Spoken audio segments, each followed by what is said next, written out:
Alright, so not CCLP4. I think this is part 7, or episode 7, or whatever you want to call that. So yeah, we're on Columnized Memory, which I didn't mention this before, but this is one of my levels that what was once a Josh L3 level, but I ultimately rejected it because it's kind of stupid. But it's kind of legit in some way. Use the keys to unlock what traps you want open, left to right numbered 1 to 12, columnized by perspective columns, or connected by perspective columns. So you get 6 keys, and the goal of the levels is you can choose whatever traps you want to be opened, but you have to remember which ones they are. And you do that via the monster or element tile given below. Now, I'm going to make this simple. I'm going to use the gliders from 21 Gun Salute, the teeth from that left or right or wrong, blobs just because, bombs, walkers, and fireballs. So we have, to recap, gliders, bombs, walker, fireball, blob, and teeth. That shouldn't be too hard to remember.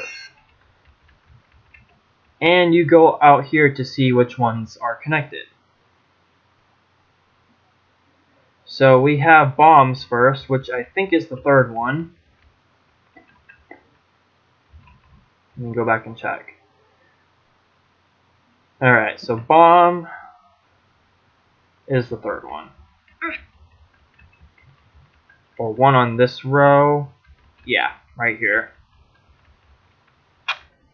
Okay, next we have glider, which is somewhere in the middle. I think the 7th one. So this is 1, 2, 3, 4, 5, 6, 7.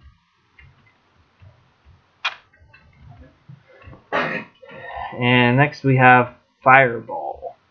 Fireball, I think, yeah. Fireball is the 4th one. No, 5th one. 2, 3, 4, 5. Okay, now we have walker, blob, and teeth. Walker is the 6th one. And blob is the 10th one.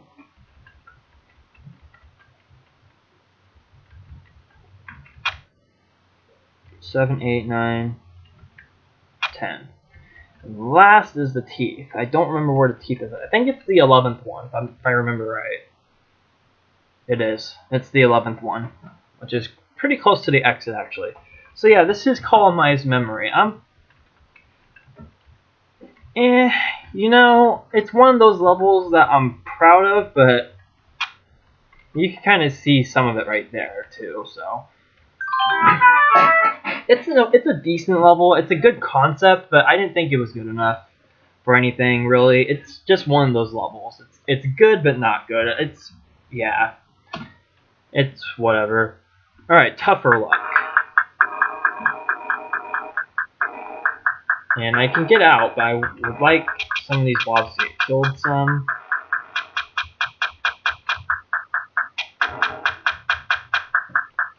And I think that's, yeah, just enough bombs.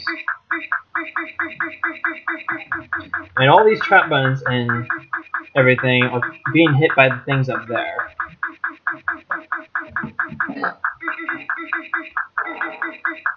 There we go.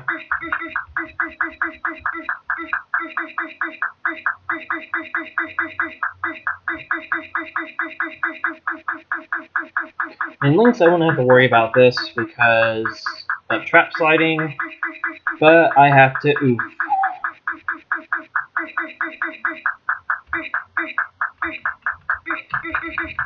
There we go. That is tougher luck, and that pastor was Shapu.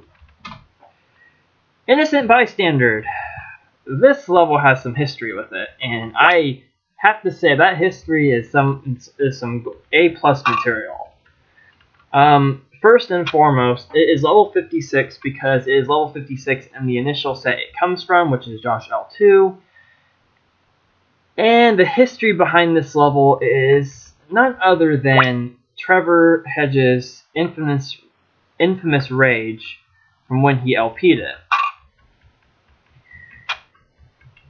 He did not like this level, which is the sole reason why it's even in not CCLP4. Because it was potentially rage material. Now, when I first made it, I was pretty proud of myself because, and just to remind you, Josh L2, at the time of my designing career, was my best set. Better than Josh L3 and all that good stuff. But once Josh L4 was designed, that became my best set. Once Josh L5 was designed, that automatically became my best set and is still my best set. And Josh L6 kind of knocked that one out of the park as well. So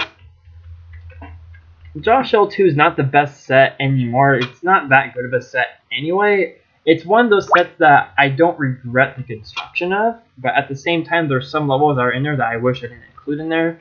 Hint, Double Pain, for example. But it's just one of those sets. It was a stepping stone to my design career, and it wasn't a bad step.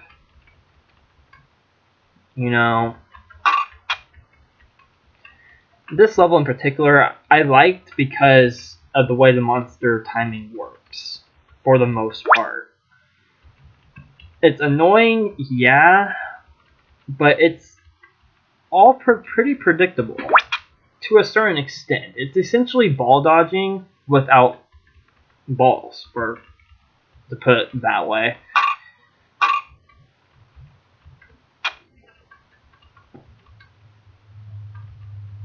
And I have to do this, which is fine. I need to do that anyway.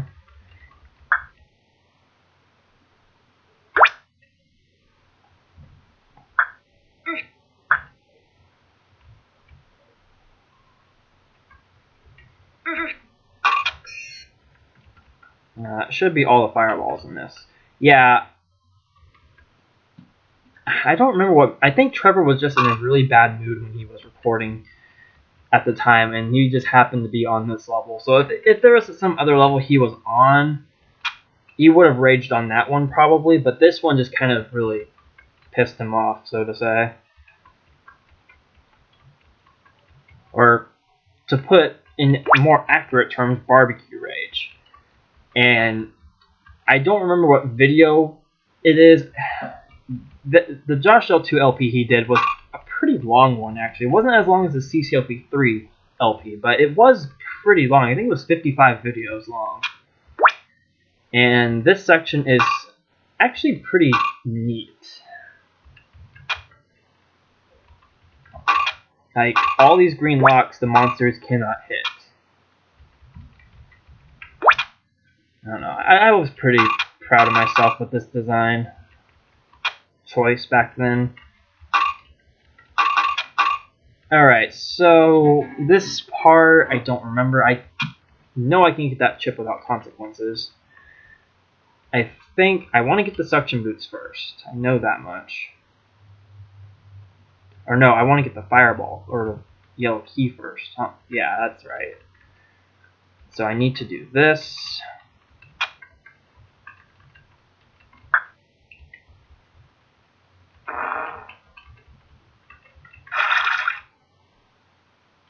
And in that. Because luckily I don't need these blocks for anything, which I was thankfully smart about. And I don't need the suction boots for anything else other than to get, or not even get back, but to go. The only reason why I needed them was to get up here to start with. So. And with that, that is, unless I die by this glider, which I am not that dumb, A tribute to Trevor Hedges, who wasn't an innocent bystander. That is that level. And that hint was not there initially. I added that there for the sake, just because Trevor did rage on this, which, that's always going to be one of those things I'm going to remember from that Josh L2 LP. And the whole LP in general, I honestly really loved.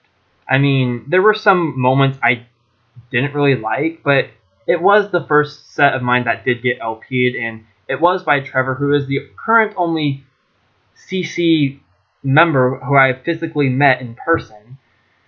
So it did kind of form a bond between Trevor and I. Like, I do remember, and we're on the maze of perfect randomness. The maze to the right is constructed at random. There will always be 5 chips you can't collect. And I'll explain the mechanism with this level here in a minute or two. But yeah, when I first presented the idea of LPing Josh L2 to Trevor, he told me this, he told me this honestly. He thought I was just one of those random YouTube people that was like, oh, LP my set, and all this crap. Like, he thought I wasn't, like, he thought I was just kind of trollish, I guess. And then he realized I was kind of serious, and why isn't this tank button getting hit? Okay, this has never taken me this long for this bomb to explode. I'm gonna restart this. So, and the whole Josh L2 LP to start with was all by chance, because I remember once his KTN USA LP ended, he made a video.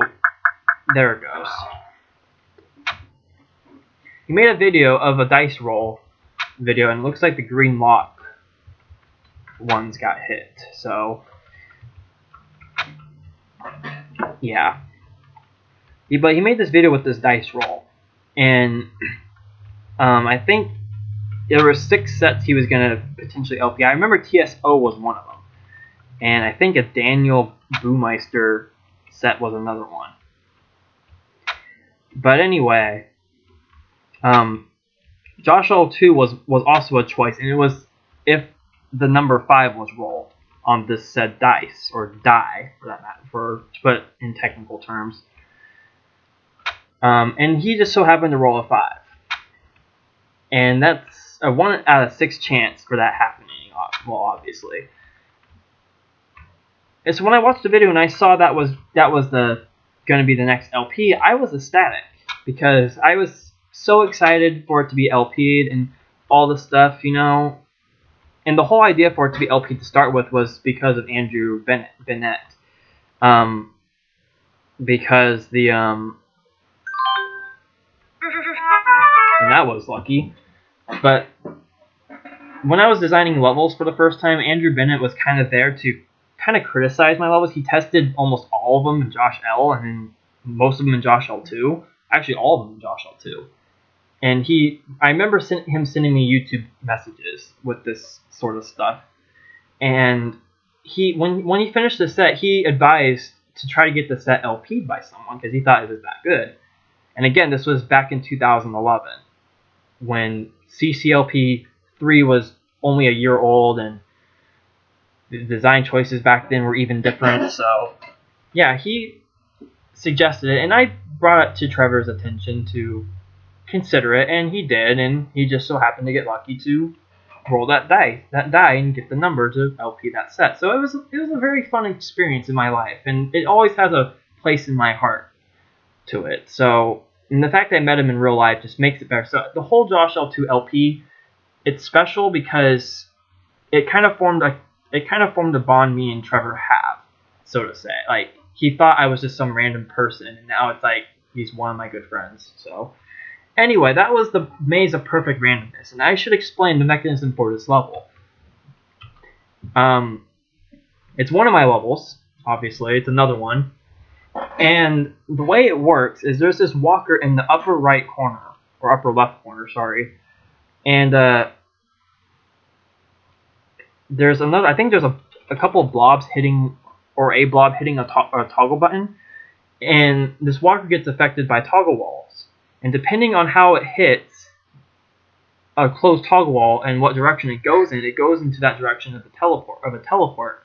And whatever direction that teleport is, it's one of 4 of the lock colors. And when it goes down like for example, when I solved this, it went down the green lock corridor. It hit the clone buttons that connected to all the block cloners next to the green locks, ultimately blocking off those chips. And it's always a random result, like for the most part. Like for example, I'm not going to resolve this, but I'm just going to demonstrate just to see if it'll choose a different one. So essentially, this maze is always not necessarily constructed at random, but yeah, see what I mean? It went down the yellow key path, so it blocked off all the yellow lock chips, and now the green ones are open. So that's the maze of perfect randomness. It's not perfect randomness, but it's randomness used well, in my opinion. But it's not executed well, so yeah, I'm not that big of a fan of the whole. Anyway, Invisible Sokoban the sequel.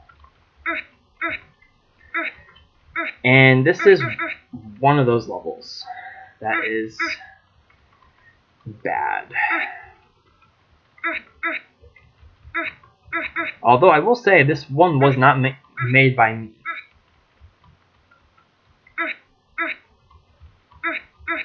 The time limit is not generous either, so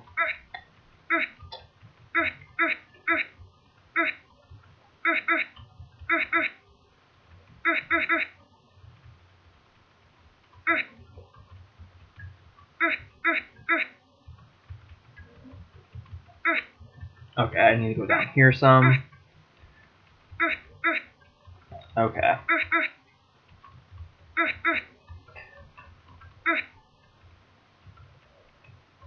Okay, I can push it a couple spaces this way, and I can get behind it. I just need to take my time with this. I shouldn't be drinking a soda while I'm playing, but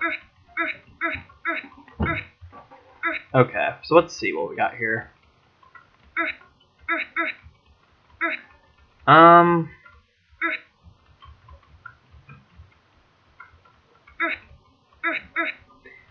It looks like I need to do some kind of zigzag pattern.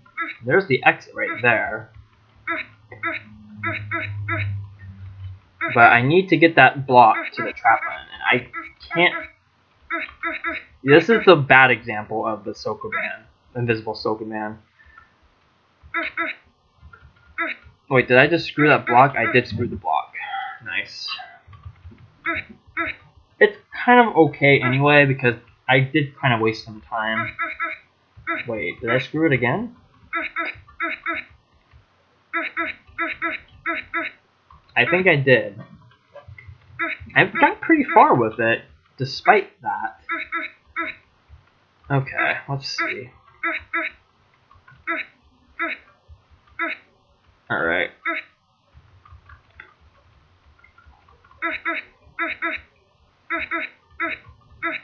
Now, I'm not going to use any maps for this because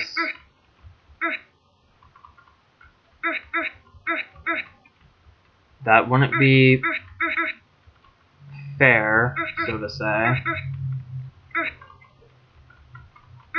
Wait.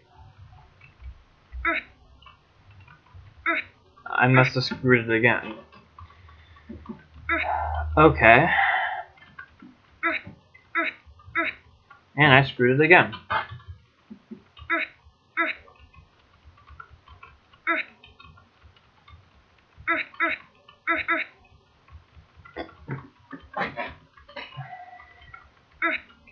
I just need to pay attention to where I need to go with it. So I need to push it up one. What?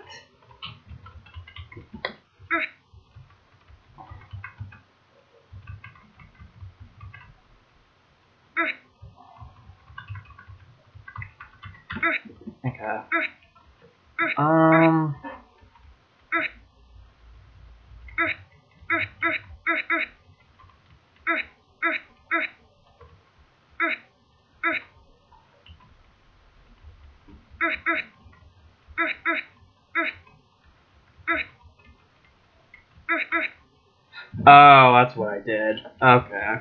I get it. And I screwed that up again. Yeah, this is not going to be the funnest level. If it's not obvious enough, this is not going to be that fun of a level. Okay, so... I'm pretty sure I can push that up. Wait, what? What's going on with that part? I got that right on the very first try, and now all of a sudden I can't even get farther than that. That's what I hate with levels. I mean, seriously, I hate it when you get really far on like the first try on a level you've never played before, and then all of a sudden you screw up, and then you can't even get back to even past that point you were at initially. It's such a stupid thing. It's really stupid. Okay, so I can push it up. So I think I need to push it like in a zigzag kind of pattern. I just want to make sure I know where it's gonna go. So push it up, left, up.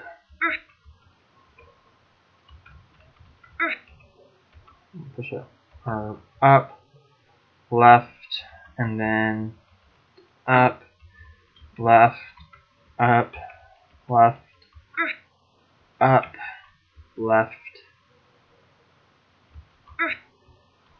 and then right. Oh no, right. Where left equals right, thanks.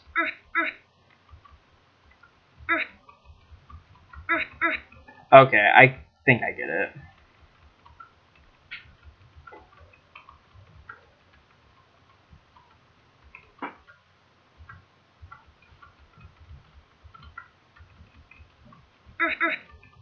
Okay, so and then I just push it this way.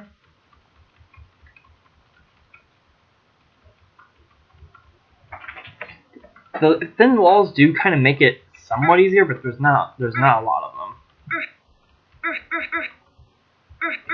So do I push it left still? No, I push it down.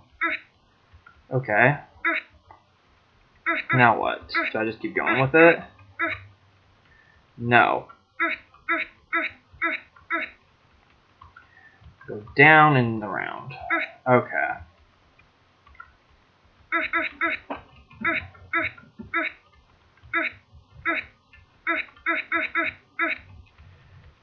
I see the gimmick there.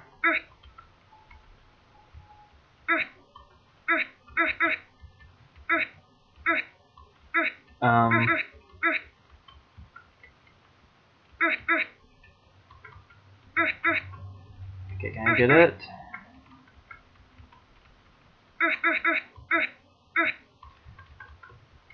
Alright, I'm not going to make this attempt, but I'm going to get pretty far with it. Okay, do I go down? No, yeah, yes, I do go down. This seems to be a pretty straightforward path so far. Okay, where do I go from here? I couldn't go up with it. I can go. Oh yeah, I can go up with it now.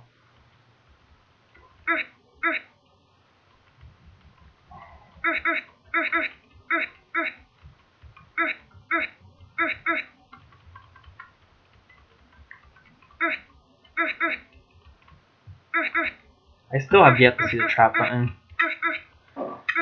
Okay, so let me see here. I guess keep pushing it this way. No, don't go up with it. Well, I lost anyway. Okay, so this is a level. And you guys probably get the idea with this one. So I'm going to just solve it on my own, like without recording it. I mean, I'll record it, but I'm gonna skip to where the block needs to go and then go from there. All right, you guys understand that? So yeah. Okay, so I finally found this. It took a long time, and I don't even know if I'm gonna make it back to the exit.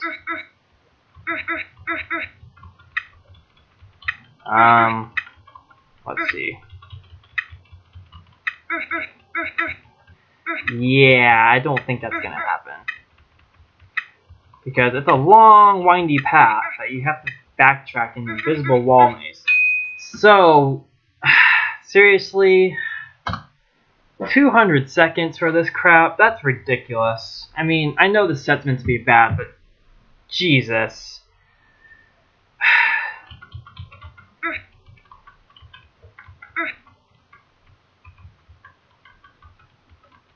I should really make an exception and just use a map for this.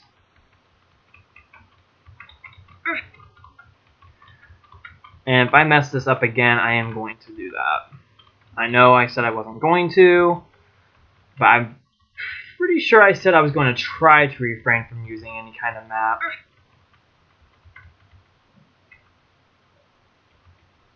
Pretty sure I said that. That's what I said.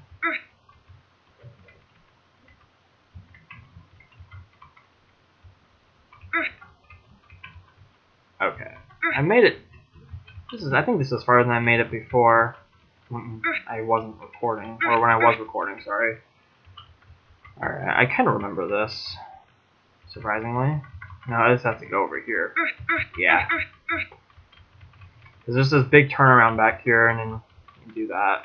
So it's like a legitimate Sokoban, except everything's invisible, except a few thin walls. Okay, wait a minute. Wait a minute. Wait a minute. Did I go too far with it? Oh, I did. Okay, yeah, I'm gonna use a map for this. This is just ridiculous. So, let me... Oh, you guys saw it. Okay.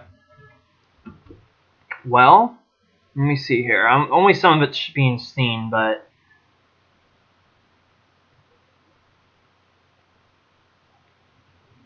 Yeah, this whole thing is just ridiculous. I mean... Yeah, so my rule against the editor has been broke, but this is a bad set, so you all have to just deal with it. Whine all you want. It's not like I broke a law. And if I did, I can get banned. Okay.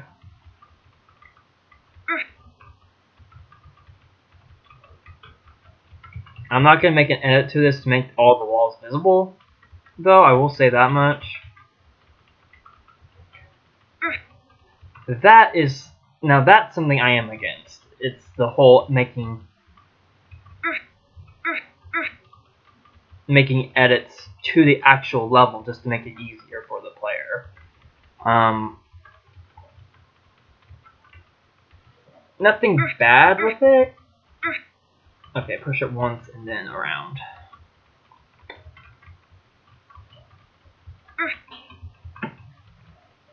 If the time limit wasn't so high with this, I wouldn't use an editor to help me. Like, the time limit is the main reason why I'm using an editor for this. If it was like 400 seconds, even that's a little stupid. 200 is just ridiculous. Like, was it 200 in the original? I don't know if it was or not. But I played this enough times, I think it's fair use of an editor. Especially if this is a bad set, and I just screwed that freaking block. God damn it. These freaking thin walls throw me off.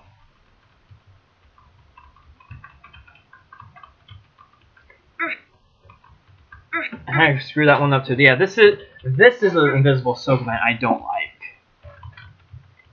And that screwed it up too. Yeah, this invisible Sokoban I don't like. At least mine contained it. And maybe it's just because, and I just did it again. Come on, don't do this to yourself. Except I already did it by agreeing to LP this. Of all sets.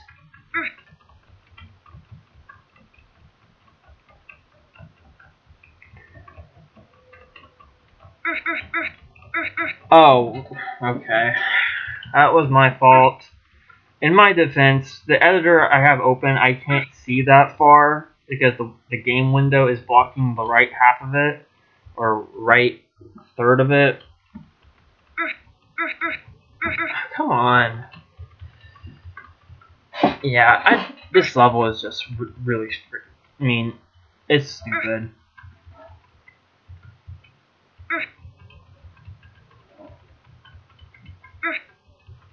Like, again, if this had a higher time limit, I would probably wouldn't use the editor. I mean, that's, I say probably because it's still really stupid. I mean, this is just a lot to handle. And again, I know this is what the set was intended to do. I don't have to be playing this. I know that already. If I don't like it, then don't play it. Well, I'm doing this for your guys' sake. I'm doing this as a means to say, hey, you know, look at me play this really stupid set and everything.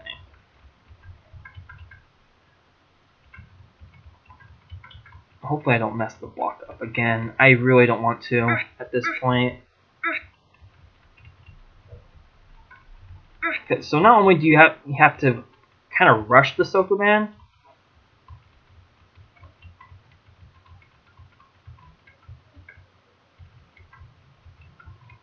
but you have to rush back to the exit too. So yeah, I know I was in charge of the time limits, and I probably should have made this a little higher. Unless it was 200 to start with, which I want to say it was. Okay, this is the part of the editor that is currently... Okay, up one, go around, down and around, up this way, gotta push it this way, and then go around like that, back this way,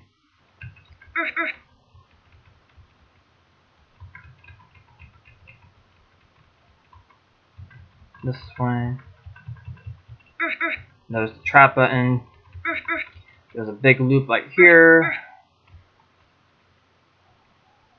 And then go around and then press it in.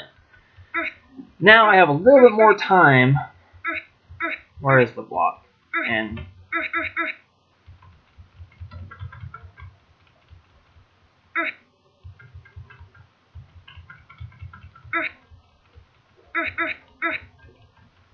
I'm just gonna follow the bottom edge until I kind of get a general idea on where to go. Okay. Now I'm following the editor a little bit better. Oh, like this, that way,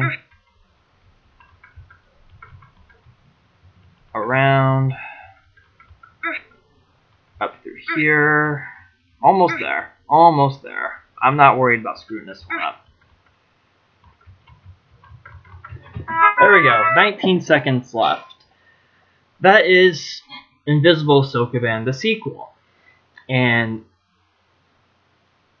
a pretty terrible sequel. That's not something I'd want to see ever again. Yeah. And just because this level's short, we're going to solve that one and end it off right there. That was a BHLS 1 level. And with that, we're going to stop it here at yet another one of my levels. Because this one is... Yeah, this one's just... I'll get to it when I play it. So until then, I will see you guys later.